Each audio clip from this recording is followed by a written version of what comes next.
Welcome back, welcome back, welcome back. Dong City, October 12th edition, 35th show. Thank you guys for tuning in. Vince, Rob, how you guys doing today? We have a lot of action going on. So let's get it. Doing great, Henry. It kind of snuck up on us this week. We had obviously a lot of baseball to get to, which we're going to get to, and then we have some other stuff that's happened around baseball as recently as a few hours ago. Yeah. So, a lot to get to. This is the time of year, as we've been saying, that it is great to be a baseball fan, especially as football falls apart every week. It is nice to not have that burden on our shoulders for once. Yeah, football's been for me at least hasn't been fun this season. As you kind of predict, team that loses the Super Bowl usually goes through some shit the next year, and we are in the middle of going through some shit. So Yeah, shit and let me down. Niners let me down. Just not a good weekend. it's been tough. Lucky for me, no other sports exist to me anymore, so it's just baseball. Of course, unlucky for me, my only baseball team uh, went home this weekend, or this week. So we'll get to that. But first, we want to get to just a more somber note as far as baseball updates go. We actually lost two legends this week.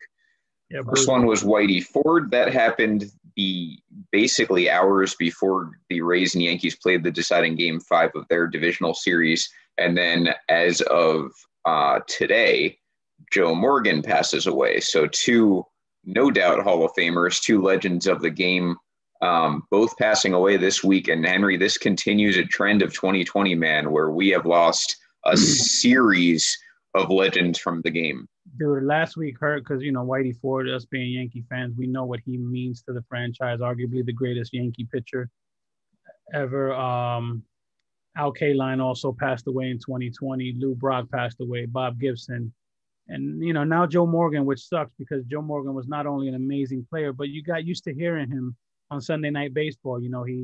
He had a thing going and he was fun and he was exciting to listen to. Probably the best Sunday Night Baseball has been and ever since because it hasn't been that good.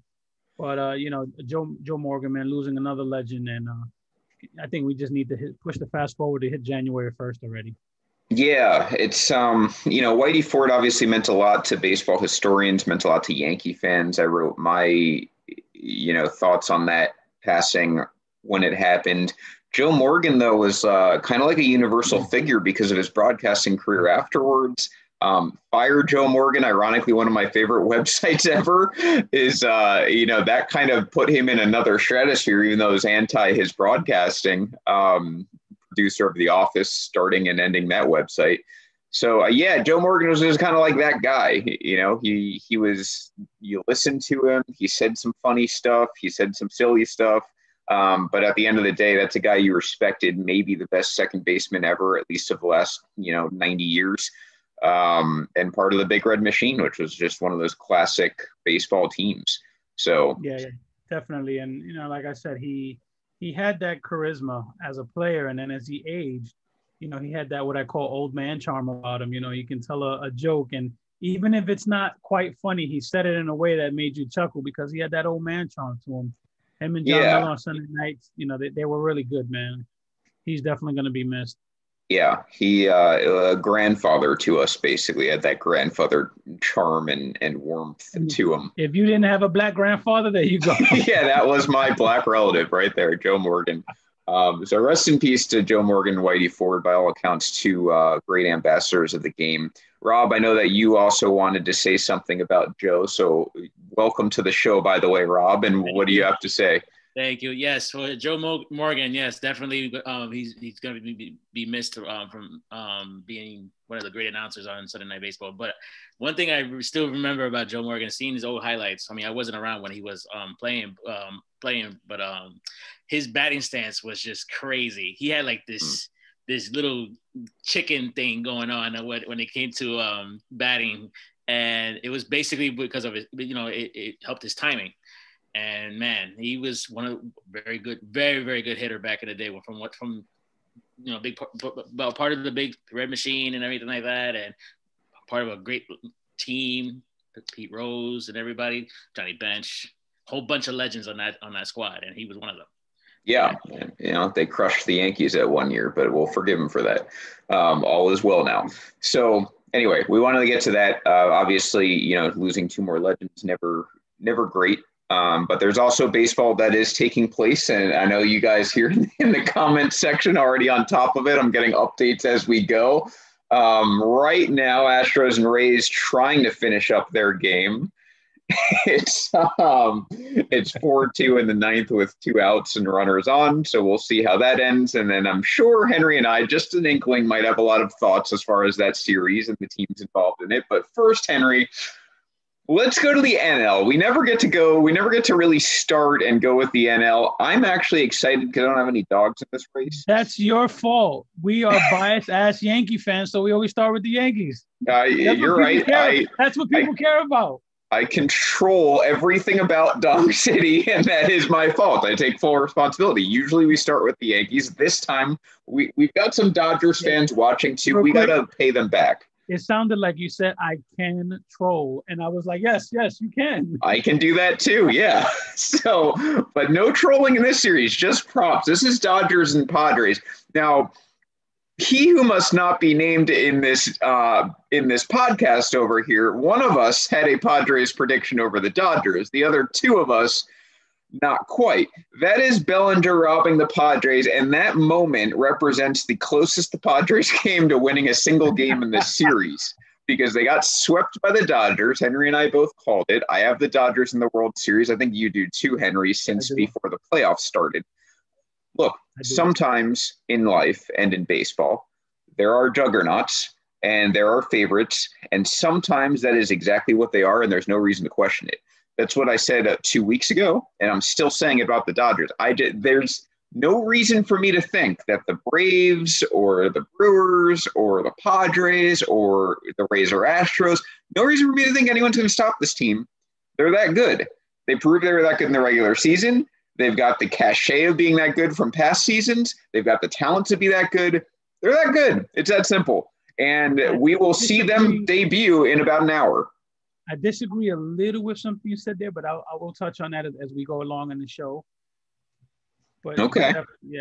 But like you said, for the record, this is just for bragging rights. Yeah. So I'm looking at our Dong City official bracket challenge here, and I see that there's no way I can be caught. I'm already declaring myself the Dong City winner. I have 8 correct choices. You have 6. Rob bringing up the rear with 5, and we have the same World Series matchup, so you cannot catch me. Dong City bitches. Good for you. What was it? Because you had the where did you get me on? It was the Yankees were one of them. The Yankees and the Padres. Padres, okay. Yeah, so I mean, this is the Cardinals' fault, not mine. It's completely on them for losing that series when they had a 1-0 lead. Absolutely. Looking through the comments here, yes. We have Braves fan Pedro in here. I'll leave him be for now. You know what? Pedro, I owe you an apology. We got an update here. We got an update. What do you have? We have a final. 4-2 the Rays. They're up 2 games to none. Where's your fucking garbage cans, motherfuckers? Where's your garbage can? It's really upsetting, Rob, because we've been so harsh on the Astros, and I'm sure with the bases loaded and 2 outs with the game on the line, knowing what was going to come would be no statistical advantage at all. These are just the things we look at. No difference. 2 runs, by the way. 3 runs, by the way, in the series so far against the Rays pitching. So we'll get to that later. But, good thing the Astros aren't cheating anymore. So I'm going to leave this right here for the rest of the show. Yeah, just leave that out. So it's like a murder investigation. When the murderer can see the object that was involved in the scene of the crime, it makes them sweat a little bit. That's what we're going to do. Oh, but I was saying that I owe Pedro an apology. I think we all do. But I will say, Pedro, the Braves came to play, man. They best arms in the postseason right now. They're doing what they have to do, and they're on their way to the LCS. So congrats. And let's talk about those Braves. Dodgers have an opponent, maybe not for long, but this is the Atlanta Braves. So take it away, Henry. You got my man Sixto Sanchez, which I absolutely love. He goes high heat. Travis d'Arnaud has swings at a pitch he has no business swinging at. 2-man on, that clears the bases. He ends up at third base on the throw. that gives them a what's that, 3-1 lead, 3-0 lead, and he just left that in the zone. Then over here you have my man Panache ending the game. They celebrate. Acuna, did he reclaim his spot as the best player in the game after Trout right now? I mean, he's on fire. I think right now Acuna, he's reclaimed his spot. I know he kind of started a little sluggish, but that man's on fire. Give me him over Cody. Call me crazy, but give me him over Cody. I would agree with that right now. Cody is fantastic, obviously. I just don't know. Acuna to me has more going on. He has it. Yeah, right. That's a good way to put it. He has it. Yeah, we'll see. I mean, that's going to be a really good thing to follow. And so add Soto, add Tatis into there. I mean, those are guys who are in the NL are going to be just wonderful. Yelich, I think, still has some years. Those guys are going to be great to follow for years on end in the NL. For now, we have Dodgers and Braves in the NLCS. So we're going to come back to that. Let's take it through the other teams that are still left, right? And that brings up Astros and Oakland, who just had their series. Oakland, we hardly knew you. This is Montez in Game 4. Houston already up 2-1 in the series, and that is going to be a no doubt about it shot. 3-run home run, down 3-2. That was really the difference in Game 4. Astros would score something like 100 runs. Astros 33 runs in that 4-game series against Oakland. I have thoughts on that we'll get to as well. But the Astros do go on. They beat Oakland in 4 games. They're in the ALCS at least for another couple of days, and they're in that Final Four party again for the 4th year in a row. So yeah, there's Houston. They put an ass whooping on Oakland. Oakland just failed baseball like the Twins failed baseball, and you guys go in the garbage can right now. You're gonna stay there until further notice. Oakland, as usual, did not bring their best for this time of year. That seems to happen a lot. They peak in like the middle of the season. This year was kind of weird. They peaked like the first, I guess, half of the season. And then it seems like they either get an injury or someone stops performing or whatever the case may be. And by October, it's not the brand that we know them as for the rest of that year. And that's exactly what happened again. They barely got by the White Sox. They have a built-in excuse this time. They did lose their best player, best third baseman in baseball. I'm saying it over and over until everyone starts to agree with me. They have a built-in excuse, but they do have other guys on that team that should have picked up the slack. Matt Olson disappeared the entire season. I think he hit 100 in the postseason. They had the pieces. They did absolutely nothing with it. Yeah, not enough production from the rest of that team. One guy can't carry them. We don't know. I mean, that series wasn't close enough for me to be like, well, Matt Chapman makes a difference. Maybe psychologically, not on the stat sheet enough. Houston, really, Oakland's pitching was the main issue. Oh, yeah, they didn't show up at all. No, they didn't. So Houston's there. And we also had probably the best series of the entire postseason so far, not just saying that because I'm a Yankee fan. But we had Yankees-Rays that actually went the distance. Yankees-Rays went the distance. This one hurts. I'm going to set this up before we hit that play button, Rob. Oh, never mind. But Chapman, man, if you watch that at bat, he threw him 3 fastballs. What do you pronounce the name? Broussard, whatever. This guy was Brousseau, I think. Brousseau. Yeah. He was on every fastball each time he threw it. Gary gave him two calls for a slider. Chapman shook him off. As a Yankee fan, you felt that coming. You just felt it coming. He was on every fastball before that, better and better and better. And he just takes Chapman deep. Go ahead, Rob, hit it. There you go. He takes Chapman deep. That ends the game. That ends the series. Yankees get laughed at because that's what happens when you're the best and everyone wants to be like you. When you lose, you hit it. G-Man Choi looking like Kung Fu Panda this entire postseason. You know what? I'm not going to get mad. There were some calls that went against us, the Game 2 debacle. But at the end of the day, if you're being an honest baseball fan, the Tampa Bay Rays are a better put together team than the Yankees. And they won, and they deserve it. I did predict something about, well, it was one series too late, but I did predict something that Aaron Boone was going to fuck it up somehow. You did say that. I remember that. Great job, Rob. That was an amazing prediction that I don't think anyone else could have possibly made. But it's not like we have an entire segment dedicated to his fuck-ups. Props to you, Rob. That was a great call. But I will say that Game 5 just is everything personified about October baseball. That game, every pitch mattered, every run, everything you felt, every strike, ball call, everything mattered. That was October baseball. That was the only game this postseason that I got that feel on. I didn't get it in any other game in that series. I didn't see it in any of the other series, but that game personified October baseball.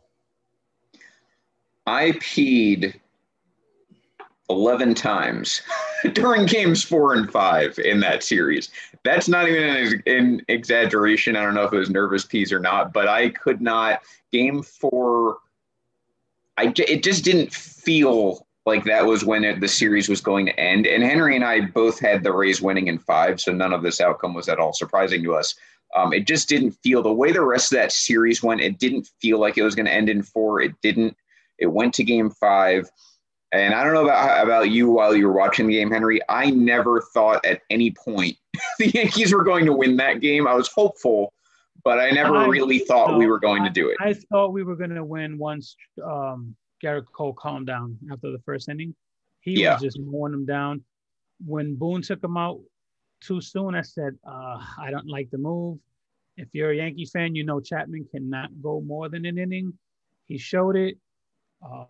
You pushed Britton, and even when Britton started to get hot, you pulled them too early.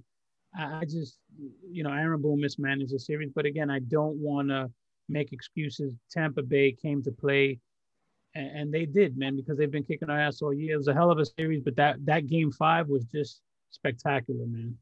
Yeah, and Tampa has created a team that is automatically a bad matchup for everyone. There's no team in baseball that is a good matchup for the Rays. There's teams that are better, but there's not teams that are a good matchup. We'll get to that in a little bit, but let's go back to the NLCS now and actually break this down now. Braves, Dodgers. It's not what I predicted. I don't think it's what you predicted either, Henry. But it makes sense. That's the thing. Like, I think everyone, myself included, overthought the Braves. We look a lot at that franchise and how it always seems to just not show up for October. We look at the pitching and how it generally, they lost Fulte, they lost Soroka. The bullpen usually has like big collapsing moments, even though it's been good all season. The offense is good. I don't think anyone questioned that at any point, but you look at the Braves and they are exactly kind of where they deserve to be, which is the second best team in the NLCS, and they're playing the number 1 seed Dodgers. We've got exactly what you could have picked if you picked the chalk in the brackets, and it's Braves Dodgers.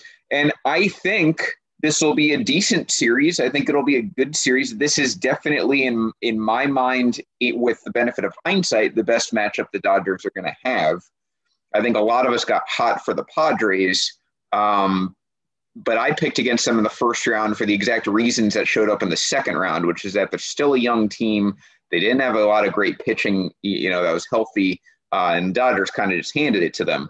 But the Braves still have Ian Anderson. They still have who's pitching? Max Fried. They still have Kyle Wright. Look, I'll say this straight to Pedro. I'm not a Kyle Wright guy. That guy sucks. And I think the Dodgers are going to blow the doors off of him whenever he pitches. But he's getting it done, though. Yeah, he got it done against the Marlins. That was the nice part of what I wanted to say. But at the end of the day, I am not this is the difference when you look at these series, right? The Marlins probably shouldn't have been there against the Braves, if we're being honest. I mean, it was a 50-50 they're going to beat the Cubs, and it was only a 50-50 they're going to beat the Cubs because the Cubs aren't very good. Because the Marlins were, fantastic. We had a lot of theories. Henry and I both picked the Marlins to beat the Braves. So credit to the Braves. They instead swept the Marlins. Wasn't even really close in any of the games.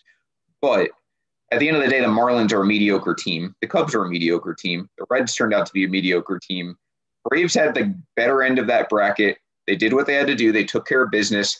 But now you're facing a team that is 100 times better than anyone they've faced or anyone who faced them who beat anyone else. So In my mind, the Kyle Wrights of the world who have been getting it done, I'll be shocked if he gets it done against this Dodgers lineup.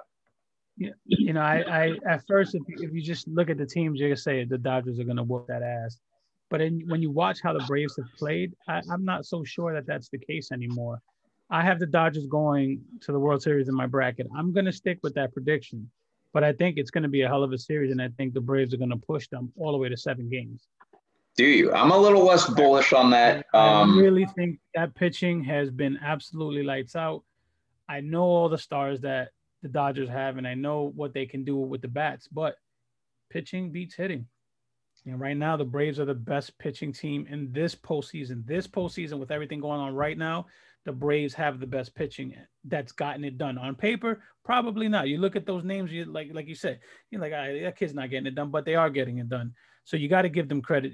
Eventually, it strikes midnight, the pumpkin comes out, Cinderella's gone. But right now, the Braves are doing their thing. And if you go position by position, you can give them 5, maybe 6 position players better than the Dodgers, So they're right there, man. This series is not going to be a pushover. I don't think we're going to see, 4 or 5 game series. I think it's going to go 7, and I think they're going to entertain people, and, they'll be high on next year. Can I say something about that? Shoot. Yes. I call the Braves the 2020 Nets this year. That's the way they played this year from last year. The Braves are playing almost as similar, I think. If Are you going to go on record and say that the Braves are going to beat the Dodgers? No, they're not going to beat the Dodgers. But it's going to probably go 6 at least. They're going to push them. They're really going to push them for the series. I'm going to pull a Vince. I'm going to go with the Dodgers, but it wouldn't surprise me if the Braves gave them. You're going to hedge here? Look, that's a perfect. That is a perfectly reasonable standpoint to have. It is not out of the realm of possibility the Braves will win, right, but they're probably not going to. I can tell you something about tonight. Don't be surprised the Braves win tonight. Don't be surprised. That wouldn't. That wouldn't surprise me. I think that's more likely than them winning the series. Yeah. This is how I feel about it. And Carrie Long is after my heart because she has said, let's face it, NL Central is mediocre, which if I believed in having tattoos on my own body, I'd probably get that in celebration of that statement, which couldn't have been any more true after all of the teams lost in the first round. That's bullshit. There's no way you can get any writing of tattoo. You love words too much you don't have enough body space for words if you were to get them tattooed. Well, unless I'm going to be the guy from Memento, I'm not getting a tattoo because then I'll just never stop. No, I'm not a tattoo guy.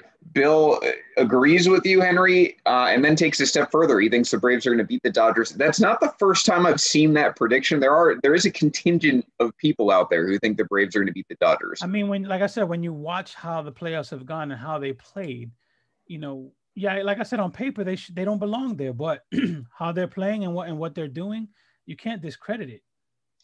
I feel less enthusiastic than both of you when it comes to the series. Although I will say I think this will end in 6. But I don't think it's going to be one of those 6s where you're like, geez, I wish there was a game 7. I think it's going to be one of those 6s where, like, yes, the Braves win 2 games, but you never had to doubt. Yeah. Something like Dodgers go up 3-1 and Braves win game 5, like that sort of series. Right. Look at this. Going back and forth game for game.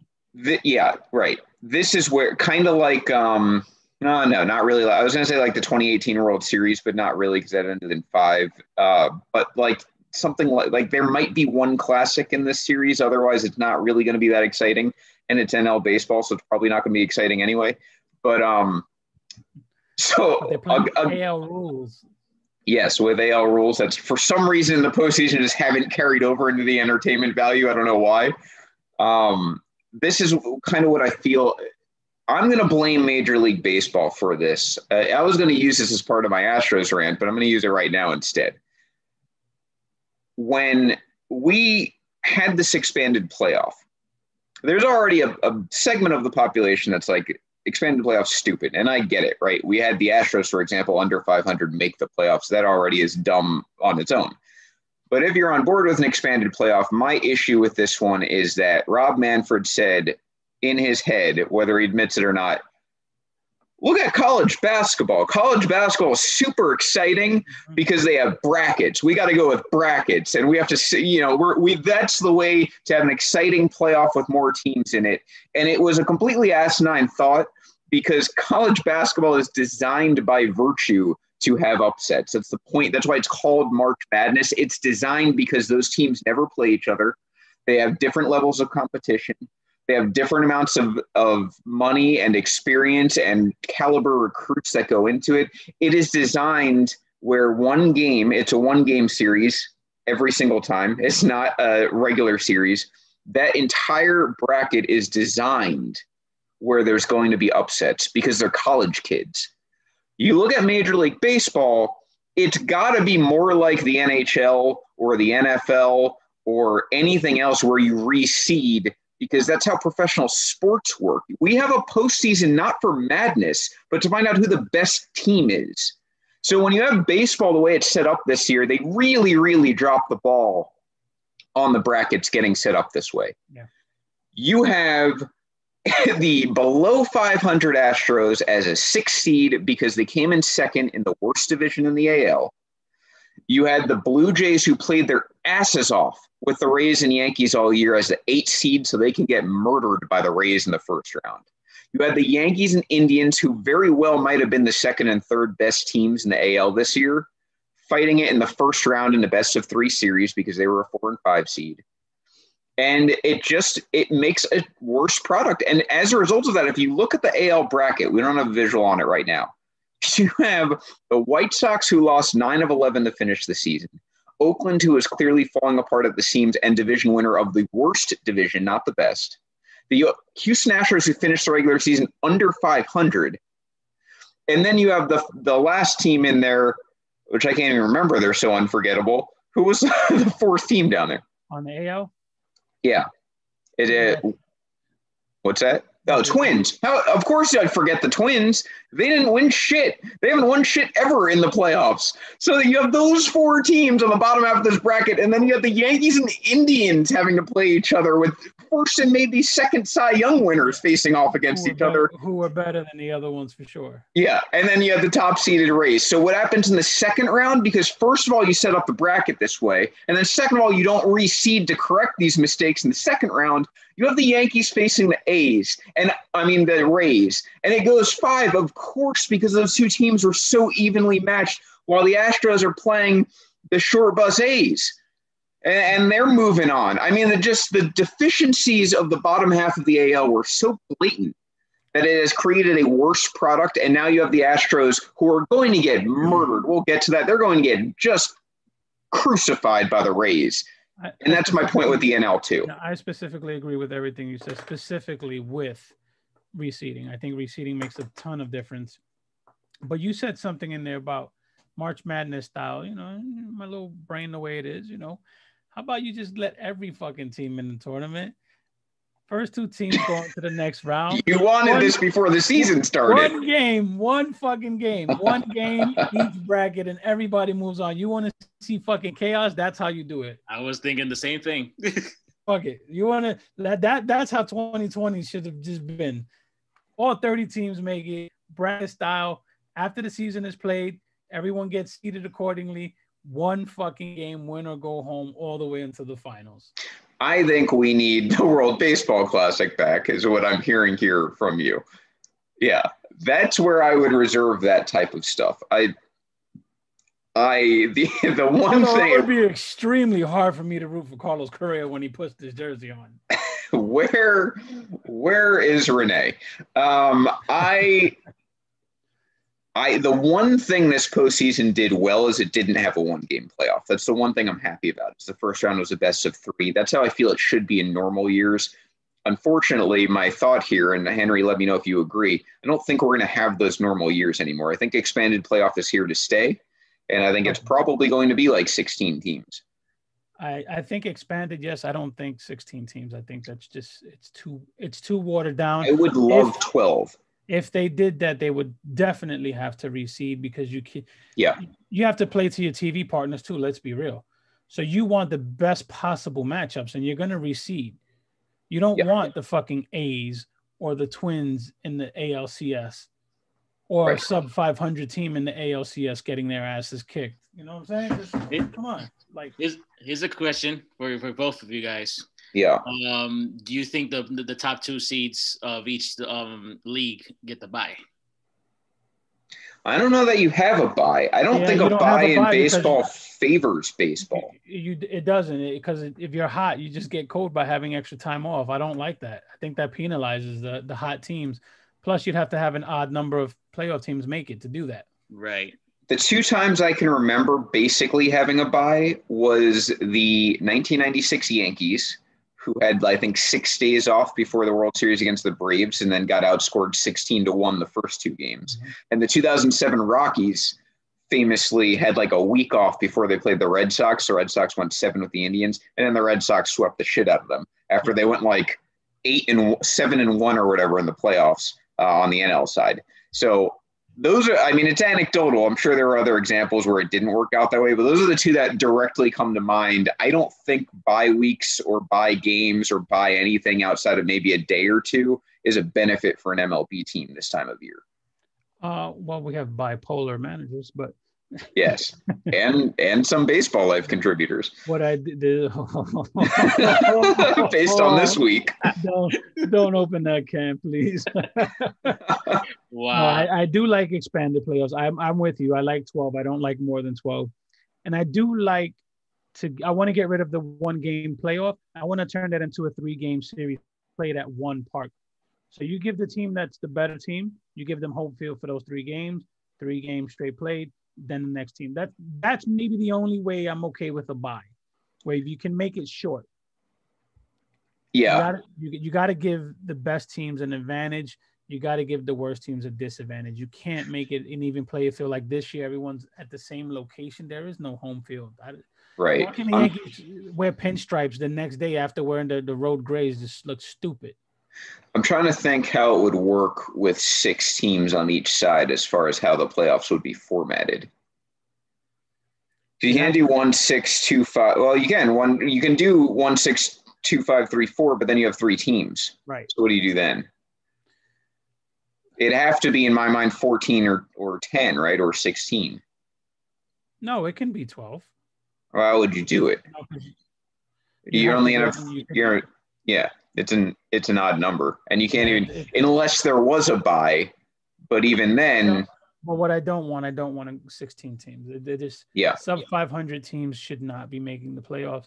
Maybe you say, or maybe you recalibrate it where you have, all right, if let's say you go 16 teams, here's 16 teams, but that bullshit about first or second in your division, no, I wouldn't reward that. Because the AL West was a super shitty division this year.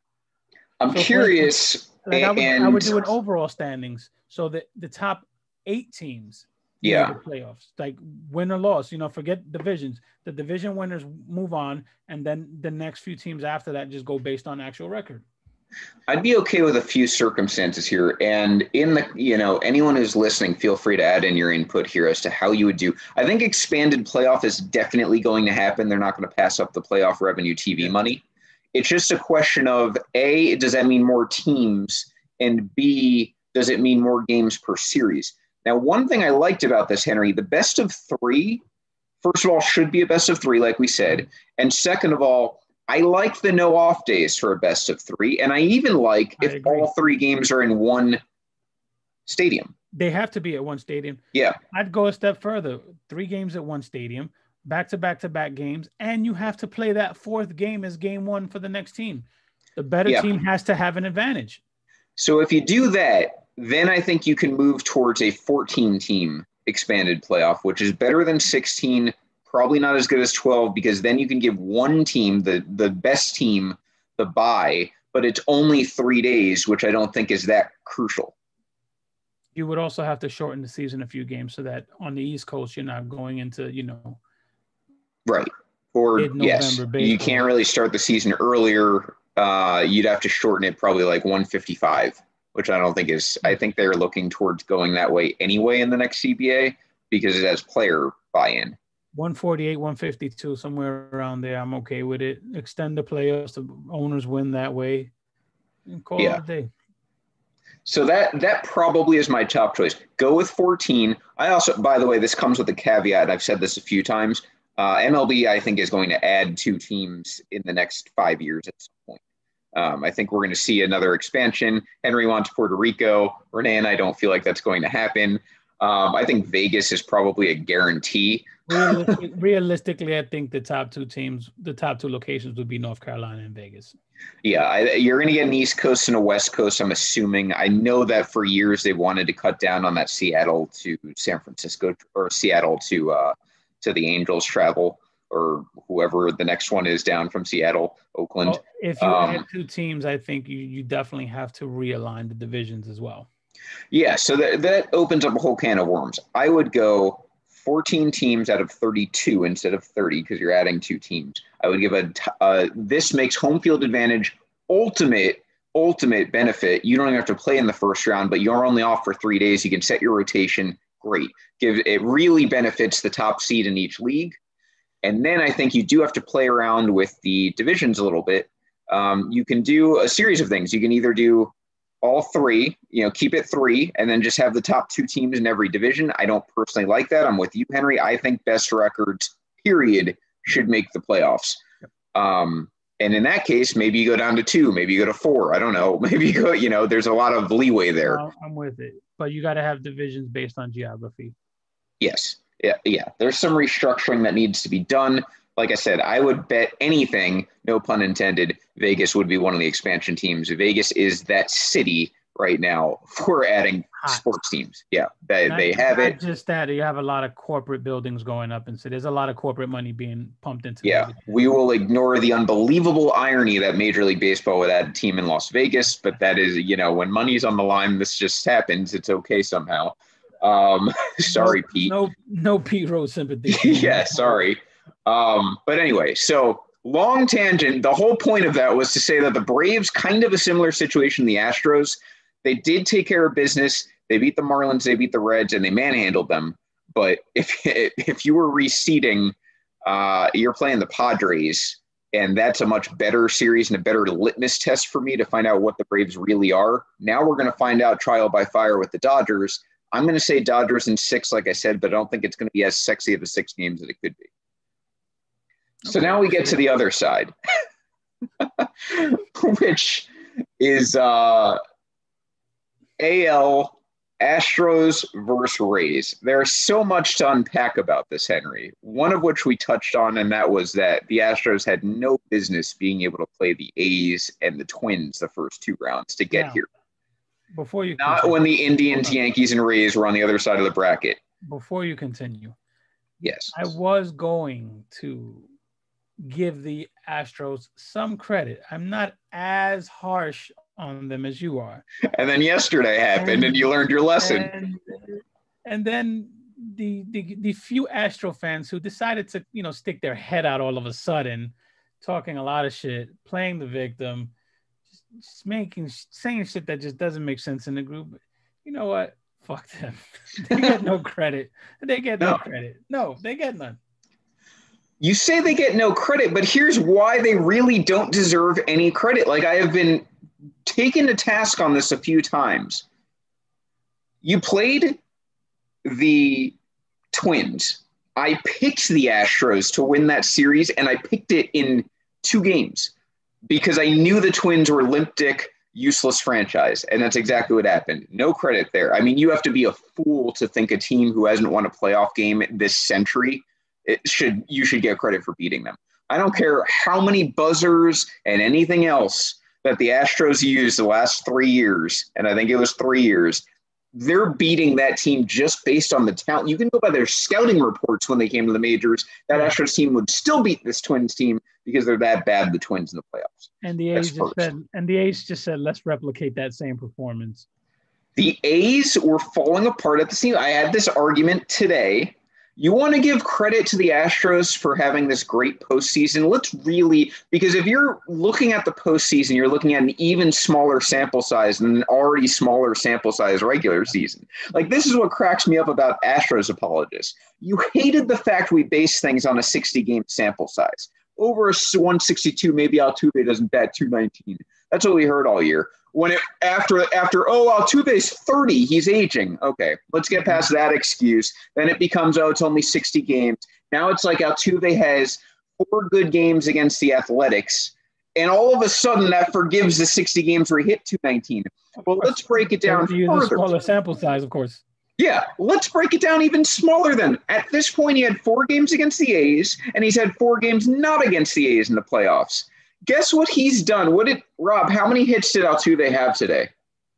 I That's think exactly it was what I'm looking at. 1. I think it was just 1. He had 1. He went 1 for 4 today. Yeah. Jose Altuve is 3 for 15 against teams not named the Oakland Athletics in this postseason. You want to take a shot as to what average that's around? It's a lot closer to 219 than it is to his 298 career batting average. Yep. So don't give me that shit. The A's had a bad series. They pitched poorly. They happened to play the Astros 10 times this year. They happen to know each other really well. Mm-hmm. I don't want to hear it as the A's, they beat up on the A's and that draws conclusions. No, they didn't score much against the Twins. They beat the Twins because the Twins offense didn't show up. And they haven't scored in 2 games against the Rays that they've lost both of those games. They've scored 3 runs in this series. Not to mention you have Altuve and Correa being smug pricks on camera. Yeah, all the time. I mean, what kills me is Correa was, he's been a smug prick the entire postseason and regular season whenever they do something remotely good. And CC Sabathia had some comments for him, and the reporter asked Correa what he think about CC Sabathia. I saw that. So now, of all you're talking shit to reporters, to other managers, all this. Now you have CC Sabathia, who everyone knows doesn't play. He goes, I'm just gonna focus on the game of baseball. All of a sudden, don't be a little bitch. Don't bitch out when CC pulls your card. I think he added to that, I can't concern myself with what other people say. Yeah. Well, what did you say in the post-game conference after he beat the A's? Seriously. Everyone's not going to like it. So don't try the card like you don't care what other people have to say. He cares deeply about what everyone else has to say. Absolutely. He is very, very, very sensitive, Carlos Correa. Yeah, Carlos Correa is a complete idiot. And if you want to understand why most fans – and again, inexplicably, not Cubs and Mets for the most part, but most fan bases, why they're not giving this up, it's because the Astros live with their foot in their mouth.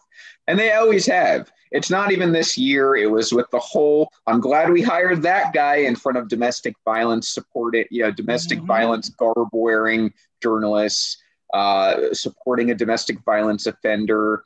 I mean, the list really just goes on and on as it pertains to the Astros looking bad as an organization. The apology that wasn't from Jim Crane. Everyone with the Astros saying that everyone's doing it. The fact that the manager who got suspended, who was probably the only one to face any real ramifications from this, is already going to get a job next year. Oh, yeah. Get a job. Domingo Germán is suspended longer than A.J. Hinch and the entire Astros organization because of something we're unaware that happened that was related to domestic violence. Now, this is not me saying Domingo Germán should not have been suspended. It's me saying if you think the Astros were suspended fairly and that this story should be over because it's over and done with, you're just living in delusion. That's the take that kills me. It's in the past. Bitch, it was last year. Right. It was last year and it affected 3 postseasons. Don't give me that shit. It was in the past. It's over with already. I'm tired of hearing. And of course, the Yankee haters all of a sudden become Met fans looking at you, Joey. Oh, I can't. No, you guys got to get over it. No, you can't do this. No, let it go. I'm tired of hearing. Fuck that. They cheated. Yeah. We're going to remind you that they cheated. And what does it mean, by the way, this postseason? What's going to happen? Here's my official prediction, by the way, Rays in 5. I have no problem making that. I would have made that prediction before it was 2-0, by the way. I was ready to make that prediction as soon as the Rays beat the Yankees because the Yankees and Rays are in a different class compared to the Astros this year. Can't prove it for the Yankees now. I can prove it for the Rays. You're about to see it in the next 2 or 3 days. What happens now? Because the Astros fans, when they come out from their little manholes like they're Rita from the Power Rangers, what happens when they don't win the World Series, when they don't get their revenge tour, when they don't have their victory tour, when they don't get to rub it in everyone's faces? The answer to that is they're gonna sit there and claim some sort of moral victory because they haven't got that far. Oh, Justin Verlander got hurt. Garrett Cole walked. That's the excuse. Well, what was it? I mean, you can't have it both ways. If this postseason was going to mean something for the Astros, if they won the World Series, it obviously has to mean something to the Astros if they don't. So why did you bring it up if you were so unconfident about your roster? But this is what it means to me. 2019, the Nationals win in 7 games, mind you, as paranoid as it can possibly get about signal stealing. They were changing their signs every single batter, sometimes within the same at bat, and got tipped off by many, many different players. The Dodgers had players come to them. The Yankees had players come to them. The Red Sox had players come to them, all giving them advice.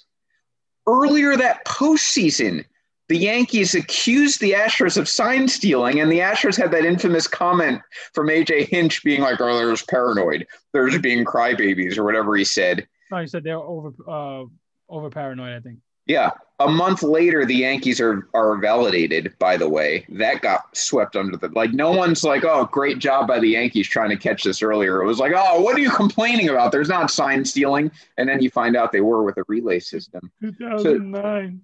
Yeah. So 2019, they beat the Nationals, who are uber paranoid and uber prepared for sign stealing. 2018, they lose in the ALCS. They didn't make the World Series, but they lost to another team who was sign stealing that we know from an MLB investigation. And then 2017, they beat the Yankees in 7 games, and they won the World Series in 7 games. And you have people who think this didn't make a difference. It went the deciding game with the Yankees. It went the deciding game with the Dodgers. It's not just that. It's like I said, the Yankees outscored them. Yankees out hit them, Yankees out pitched them. Every home team won that game in that series. So you can't tell me them cheating didn't make a difference, because of course it did. Yeah. They barely won that 2017 World Series. I wouldn't normally bring that up except in this case. If a team wins a World Series, they win the World Series. But if you're questioning whether they had an advantage, you have to look at those games. Right. They barely won the World Series. They barely got into the World Series. And then 2018, they lose to other cheaters. John Gray, that's for you because he gets mad no one brings up the Red Sox. Yes, the Red Sox cheated. That explains why they manhandled the Astros. That now Tuve and Bregman were banged up. And then 2019, they barely lose to a team who is uber aware of their cheating. And it's not hidden. Now in 2020, they're going to get steamrolled in the ALCS. I stick by that. If I'm wrong, I'll come up back here next week and say, you know what? I didn't see the Astros winning in 6 or 7. But I'm not going to be wrong. If I am, I'll own up to it. You have my word. But the Rays are very likely winning this in 4, 5, or 6. He doesn't know how to say I'm wrong. We've proven this already. I'm only going to say I'm wrong when I know I can't be, because there's no way the Astros are beating the Rays in this series. None. No, I agree with that for sure. So now you have a situation where the Astros don't make the World Series twice. They win the World Series once, and they lose the World Series once. And I'm supposed to believe that had they won the World Series, it would mean they didn't cheat. Like, I just don't know what the narrative is supposed to be there. You can't have it both ways. No, I agree. And what's your official pick? I have Rays in 5, Dodgers in 6. Rays in 5. I have I like the Rays in 5 as well. I think what I will enjoy if it comes to fruition is, I don't know that we've had this in a long time, is the best 2 teams meeting each other in the World Series. I'm okay with that. I'm very excited I didn't pick it before I picked the A's mainly because the exact reason you just listed. Like, how often do we get a 1-versus-1 in the World Series? I figured something had to go haywire, and I didn't want that to be the Dodgers. That to me was silly. So I picked against the Rays. The only way I could reasonably pick against the Rays was either picking the Yankees or Indians, which I obviously didn't have confidence in the Yankees, and the Indians lost in the first round, or picking someone like who was going to win the Oakland-Chicago series. So I picked Oakland, and they did beat Chicago. They didn't win the next round. It should be fun because you're going to either have the small market Rays, the David versus Goliath thing. And like I said, the Rays have been an extremely well-run club from top to bottom, from scouting to analytics to everything. They've been 2 or 3 steps ahead of everyone else in the game. And you have the Dodgers who scout well, who make the right signings, make the right trades, draft the right guys, bring them up at the right time. It's going to be a fun series. And I think whoever wins, the narrative is going to be a good one. The Dodgers win. I don't mind seeing my man Kershaw finally get a ring. Mm-hmm. You have the Dodgers with one of the most storied franchises in all of baseball finally getting a ring after God knows how long. You have one of the best pitchers of all time getting a ring, there's a lot of stories hidden in the Rays Dodgers World Series. So I'm rooting for that one. I completely agree. Maybe it's a big market thing. I don't. I'm Italian. We'll go with that. The Dodgers, to me, I would like to see win the World Series this year. If I had to pick a team left, I would root for the Dodgers. It's kind of an enemy of my enemy is my friend situation from The Godfather. That's why I bring up Italians. The Dodgers are hated by everyone except really the Yankees, and it's probably because they're cut kind of from the same cloth. They're two big market teams. They are smart with their money. They're usually a contender. And that's the reality of the Dodgers. You're right, Henry. These are the two most well-run organizations in baseball, and they deserve to face each other in the Friedman World Series, as Felipe would put it, because he had his fingerprints on both these teams. You mentioned you're Italian, and I love that. But do you participate in any of the Giglio Fest? I don't even know what that is. And what? Really? Yeah. Oh, dude. Did you say the Giglio Fest? No, Giglio. Giglio? No. Is that like a prostitution thing? No, you what kind of Italian are you? God damn it! All right, we're gonna go over this off air for sure. Okay. I have no idea what that is. I know Geely. That's a terrible movie. No, that's a horrible movie. It's a thing, especially here in New York. I'm wondering if it's a New York thing now for New York Italians. It probably is. There is not. Look, if I hadn't heard of it, my parents would definitely have told me about it if it was in Florida. So. Ask your parents about it. You're not going to. They're from Brooklyn, so they're going to know. Yeah. I'm curious now if they've ever heard of this. But no, I've never heard of it. Never participated in it for sure. Something new today. Yeah, unless I was a kid. So anyway, back to baseball. I'm rooting for the Dodgers. Kershaw deserves a ring. I love the fact Mookie Betts would win a ring with the Dodgers instead of the Red Sox, because really this is payback for 2013 in my mind. Yeah. Red Sox got to clear their payroll on the Dodgers and win a World Series because of it. Now the Dodgers get to do another trade, take their best player, and win a World Series in part because of it. I like that narrative. It's also fun that I finally get to root for one of the players that I just think is amazing, and Mookie Betts, without being like he's on Boston, so I can't root for him. By all accounts, even on the Red Sox, he is a fantastic human being and a fantastic baseball player. And I was rooting the entire time for his small frame and his wrists to fall apart if he stayed in Boston long term. Now I don't have to do that. I hope he ages great. Hell of a bowler too. Yeah, I mean he's a freak athlete. I don't even think it's just bowling. I feel like he's good at like other stuff too. But Dodgers have a lot of likable guys. Kershaw deserves a ring. I'm really, really tired of this choking narrative. And it's not just the Dodgers. Like when the Cubs had their narrative, they'll never ever win the World Series, even though they arrived in 2015 and you were like, holy shit, like this talent's insane. Yeah. They won in 2016. I was happy for that franchise because I don't like narratives like that unless it's the Twins where it's absolutely true. Yeah. But that's what I like. The Dodgers are going to win the World Series eventually with this regime. And this year makes the most sense. They are the best team. And so far they've shown no signs of choking. I don't think that's going to stop. And it will give people the narrative that it doesn't count because it's 2020, which we knew that was going to come with whoever won the championship. Yeah. I mean, I said as much in a satirical post that not many people understood was satirical. Well, actually, some people didn't understand was satirical. If your team didn't win, it definitely didn't count. More. That was a Seymour post for sure. So I mean, I think the Dodgers will win. I think the Rays obviously are the only team that can salvage this World Series matchup, though, if they do win. I agree. It's a cool matchup, though, Henry. You've got the Dodgers lineup's unbelievable. It maybe doesn't even show up in the stats all the time, but 1 through 9, they're the deepest team in baseball. I can't really argue that. They have the deepest roster in baseball. They're doing this, by the way, without David Price, who opted out this year, which most people forget. Like Marcus Stroman opts out of the Mets, and they're like, all right, season over. David Price opts out of the Dodgers, they're like still a World Series favorite. And he'll get a fucking ring. Technically, he'll be a world champion. Yeah, again. So, the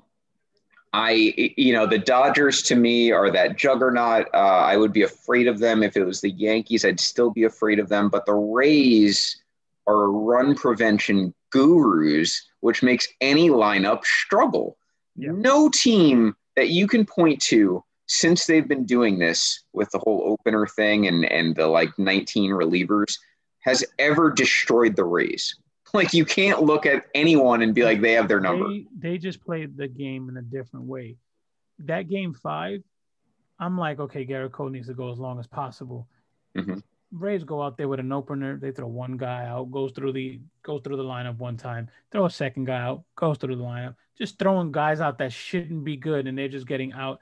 They just seem confident in what they're doing in their own brand of baseball, because that's what they absolutely yeah, they buy in. They develop their own brand of baseball. They're good at it. People try to replicate it and they get burnt. Game 2, fuck you. Mm-hmm. But they're confident in it, and when you buy into it, you're gonna believe that this is the best way to play baseball for us, and that's what they do, and they do it really fucking well. Yeah, the Rays have everyone bought into their concept, and this is actually a benefit of small market baseball, because the Rays only really trade for guys who are in arbitration or pre-arb. The guys who stick around, like Kiermaier, stick around for pennies on the dollar. They get like very old veterans like Charlie Morton, who are willing to take short-term deals because they might be retiring sometime soon. I mean, this is how they build their team, and there's nothing wrong or illegal about that. But one of the nice benefits from it is that everyone buys into this. You don't have an ego that isn't going to buy into it. None of their pitchers have a major ego. None of their pitchers are like, I'm making $30 million, give me the ball for 7 innings. They just all kind of coexist and they flow together under that organization, and it works as perfect as it can be. Dude, they pull talent out of their ass. G-Man Choi, not only is a dude a good hitter, but he's a fucking vacuum at first base. There's balls that he's scooping. He did the split twice against the Yankees, picking balls off the dirt. He's agile. He's got range. You look at the guy, he shouldn't do it. He looks like fucking Kung Fu Panda, but the guy plays like he's a ballerina. It's just, you know what? Like I said, the Yankees got beat by a better team, and we can throw all the excuses, the statistics, and reasoning why the Yankees lost to a better team, and I'm okay with that because the better team should win. They did. And that's why it's not a choke. I get this a lot, too, for some reason, from Boston fans in particular, mainly my friends, not people in baseball life. They're like, the Yankees choke every year. I'm just like, so they're not. Are they in baseball life? No. Now you know why. They're giving you shit, and they're not in baseball life. Those aren't your friends. I'm just like, they lost to a 1 seed this year. They lost to a 1 seed last year. 2018, they lost to a 1 seed. 2017, they lost to a 2 seed after beating a 1 seed, but they were a wild card. So you can't at any point say the Yankees choked. They didn't choke. They just can't beat better teams, which we can talk at length about why. And the answer starts with Aaron and ends with Boone. And management. When Tampa and the Dodgers collide, it's funny because you're going to have fans on either side of the aisle claiming a victory. The small market teams will see, we can do it without spending money. Fucking Dodgers, who have the most payroll, are going to be like, see, spend in the right places, spend on the right players, and you fucking win. Either way, it's a win for baseball. The only losers are Pirates fans and maybe Royals fans. Like I see it a lot. Who Pirates are, I don't know that team. I see it a lot from those two teams because they're really, really convinced. Like small market, it just can't. Like the Yankees just ruin everything, and the Dodgers. I don't know why the Dodgers don't get included as much, but they don't. But Dodgers ruin everything, and this is just such an FU to small market teams, man. Like the Rays of all teams, they don't even have a fan base. They barely have a stadium, and they're going to go to the World Series again for the second time in 12 years, 13 years. And they're going to face the juggernaut Dodgers. I don't think they're going to win, and it's not because of payroll. It's just I think the Dodgers have a better team. But imagine if they did. I could see them, and I'll save those thoughts for the preview show, but I think they could beat them. Could, yeah. I mean, like I said, the Rays, automatically, you are a bad matchup if you face the Rays. Their run prevention is that good. Their defense is that good. It's very similar to me, like in football against the Patriots. The Patriots will not beat themselves ever. They don't beat themselves. Right. They don't have a lot of turnovers. They don't make bad decisions. You can beat the Patriots and you can beat the Rays, but you have to beat them. The Rays aren't going to make a costly error. They're not going to make a bad pitch. They're not going to have a bad game plan. You have to beat them, and that's what makes them so tough. I agree. So Rays up 2-0. They're off to a good start. Braves about to get underway here with the Dodgers here, game one of that series for the NLCS. Again, this is the other thing I don't like. I love it with 3 games. 5 games to me is a stretch, but it was doable with no off days. 7 games with no off days is an absolute crime to the integrity of the sport. It's brutal. That's not fair. It's not fair to the bullpen. That's how guys get hurt, man.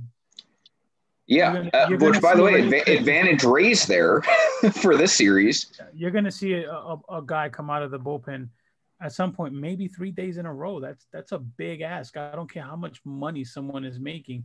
That doesn't include the warm-up pitches. That doesn't include, how many pitches you pitched the night before, how'd you sleep, how you feel. You're asking a lot of these players. So I'm not a fan of a 7-game series, every day on the schedule. Yeah, it's ridiculous, and it's not even necessary. They're already in a bubble. Yeah. So why do we have to speed this up and just give them a day off in the bubble? So yeah, I don't like that. I'm certainly not expecting that to continue next year. Although I would love it for a 3-game series. Which is why they went where they went, so they can avoid a rain delay or whatever. Yeah, you're never going to have the schedule is not going to be backed up. No one's going to get COVID. So what is this enormous rush in the 7-game series? You can't give them a freaking day off after game 3. They want to hurry up and let the NFL, do what they do. Yeah, just silly. Just a weird decision. So, yeah, we got a lot to clean up as far as the playoffs go, if it's going to be something like this in the future. But otherwise, I think the postseason's been pretty good, especially on the AL side. That White Sox A's series was good. Yankees Rays was good. A Yankees Indians game 2 at least was a classic baseball game. NL side, it's been, Cardinals Padres was a really good series. Other than that, we haven't really had Cardinals. Anything is a snooze fest. I'm sorry. Yeah, they weren't the exciting part, but the Padres beating the shit out of them in a comeback in game 2 was good. That was a good game. Yeah, the Cardinals brand of baseball is just boring. It is. It's weird because they should be a little like the Rays. What's weird about the Rays is that they don't have anyone who's going to be a lightning bolt for ratings, but it's very enjoyable. It's very enjoyable to watch them play. It's not enjoyable to watch the Cardinals play baseball. They're boring at everything. The city's boring and the fans are boring. It's like watching paint dry. I just have no desire. Even the most excitable guy and Yadier Molina, he's just in St. Louis. You're like, whatever. Yeah, it's weird. It's weird. There's nothing sexy about the Cardinals. The Rays have nothing. Rays are like that woman who she's not sexy, but she's so cute it kind of makes her sexy. That's what the Rays are to me. They're still really attractive, even though they might only be a 6. So I don't understand. Super duper random. I brought up Molina. I think he's going to be a fantastic manager one day. He's got all the he's a smart player and he's a catcher. That already is half the battle. He's fiery. He can relate to the players. If you got a team full of Latin players, he's going to speak Spanish. He's going to be a hell of a manager. Yeah, I agree. And speaking of management, let's finish up there. Rick Renteria, I guess not surprising to White Sox fans from the look of it, but surprising, I think, to most of baseball. He leads the White Sox to the playoffs. They overachieved by all accounts, and then he gets fired. I gave him credit earlier in a couple shows ago. I was saying how he was able to balance that lineup of veterans and young guys, and how he did a good job, and how I thought he should be the manager of the year. Yeah. And we get this news, which means you get one of 2 guys, almost assured one of 2 guys that again end up going there, which proves our point that people are getting penalized for cheating and they're not really being penalized. Yeah, no one even wasted time. The Tigers had already expressed interest too. No one wasted time in even pretending like they cared about Hinch and Cora. A rumor which made a little sense of Marcus Tim's going to Detroit to manage them. That'd be awesome. Yeah. I have no love lost if Marcus Timms leaves the Yankees. I don't think he's bad. I thought it made a lot of sense. Yeah. That'd be good. Good for him too. He deserves a shot. He's done statistically a good job for the Yankees. That's not the way I want to go. I have some issues. I would complain, but he's made some guys better hitters, and that's what you want your guys to do. Yeah. I mean, I think his strengths are also his weaknesses. He's taken guys like Luke Voigt, Gio Urshela, and turned them into fantastic. Mike Talkman, he turned them into fantastic players. Yeah. But then he's also kind of like lobotomied. They don't make these guys. Not only that, what happens? What I've noticed with those guys is he makes them good players, and when the league adjusts to them, they haven't quite figured out how to adjust back. That's my biggest problem is he can't get guys out of slumps, which is weird. You know, I think back to the Yankees of yesteryear in the 90s. They might have slumped for like a week. Like the biggest slumps I remember were maybe like 25, 30 at-bats. And you have guys like Gary Sanchez slump for seasons. His entire season was a slump. Seasons. Yeah. And it's that thing, like when Gary Sanchez came on, he was hitting everything. And you know what? The league adjusted to him. They started throwing him that breaking ball outside. Mm-hmm. And Gary Sanchez can close his eyes and run into 30 home runs, but at what cost? Right. So, you know, you got to make those adjustments back if you're going to be an elite player in this league. Yeah. I think I've seen a lot of interest for the White Sox and AJ Hinch. So if he gets hired, not a surprise. My other choice, I think Joey Cora does make a lot of sense because he's already in that organization. It'd be very weird to hire his brother when Joey Cora has been in that organization forever and has coaching experience. So it's either Joey or AJ over there. Either one of those, it's a good hire on paper. It's disappointing. Not Alex Cora? Huh? Not Alex Cora? I think Alex Cora is going back to the Red Sox. They kind of left that door open when they fired him. And Joey Cora is with Pittsburgh, isn't he? He was with the White Sox. I'm almost sure Joey Cora is with Pittsburgh. I remember him with the White Sox at some point, though. Like he has ties to that organization. He does have ties, but I think he's with the Pirates. I'm trying to look now. Because I've been saying for a few seasons that he deserves a shot. I don't know if you know this, but they are the GM and the manager of the World Baseball Classic Puerto Rico team. I knew that about Alex. I didn't know Joey was also involved. Yes, he was. Okay. Yeah, I can't seem to find it. But I know he was either like a first base or a third base coach with the White Sox at some point, maybe left for a bench job to Pittsburgh. I'm not sure. But anyway, it would be weird if the White Sox hired Alex. I think, though, the Red Sox, it's a perfect ploy. They fired him and they said, we'd love to work with him again. And then they hired Ron Renicky. What's that? He's managing the Pittsburgh AA team since 2016. Okay, so he's getting his actual management experience. So, yeah, I mean, his time is up there. That's a pretty cool name. He manages the Altoona Curve. Yeah. Oh, good old Altoona. So, yeah, I'm 90% sure Alex is going to go back to the Red Sox this year. Ron Renicky is like the definition of a rental, and he served his suspension, and now he gets to usher in this next phase of the Red Sox. He got the can. What's that? Said he got the can. Yeah, right. Yeah, they get to re-cheat over there. So, that's what I think. Now, the other interest is Sandy Alomar Jr. I got turned on to him throughout this postseason.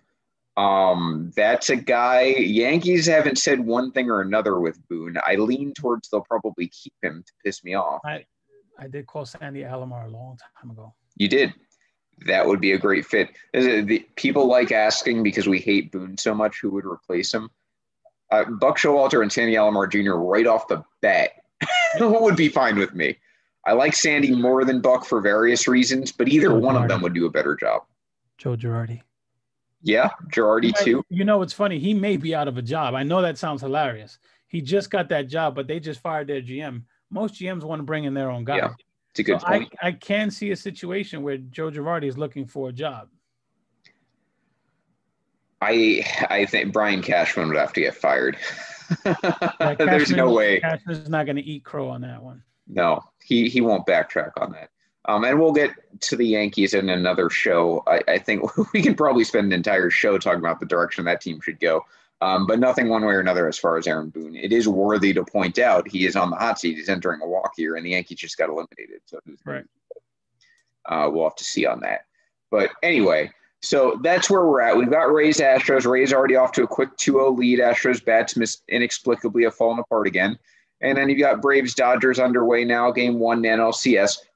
Henry, by the time we come back, it's the World Series. So there we go. And we started this year with people saying there would be no baseball. We did. And next week is our World Series show. Jacob thinks Boone stays. I actually agree with him against my better judgment. I just responded to that. I sadly think he's correct. I think that Luke Voit also won't get traded, even though he really, really should. And it makes so much sense. Yeah, I agree. So we'll see. Look, he's been the best first baseman in New York, so maybe the Mets could use him. Yeah. Hey, they need an upgrade over there, so that makes sense. Next week, World Series preview. We will talk about the ALCS matchups. We'll also talk about the World Series teams. After that, we're heading into the offseason. So if you want to get some live baseball and highlights and whatnot, now is the time to jump on. Join us next week, Monday, 7 p.m. Eastern time for Dong City. Tomorrow, you have the Audible, 7 p.m. Tuesdays. Total Bases is pretty consistently now Sunday mornings, I believe.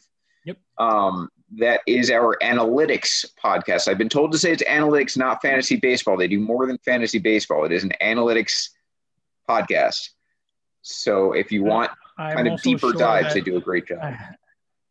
I haven't gotten official word. Jacob, correct me, please. I believe Ball is Life is going to be doing a finals show this week. So if they do, it will be in Ball is Life. If you are not in Ball is Life, get your ass to Ball is Life.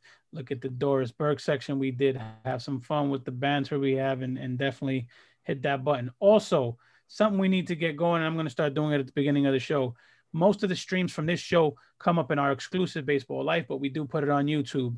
I look at the views and it looks pitiful because everyone is watching live. So hit that subscribe button. When you hit that button, it'll alert you when you see our pretty faces back on the TV screen, and you'll get an update, and then you can keep watching every show going forward. So thank you guys. Yeah, and absolutely, especially when football interferes with our show here on Mondays. Now, I know you haven't watched it, so go back and watch it either on YouTube or obviously we put this up in the announcements as well. So that's going to do it for this edition of Dong City. It has been a pleasure. We will be back next Monday, 7 p.m. Eastern time. Audible tomorrow, 7 p.m. Football Life. This has been Dong City. Have a great night. Dong City, bitches.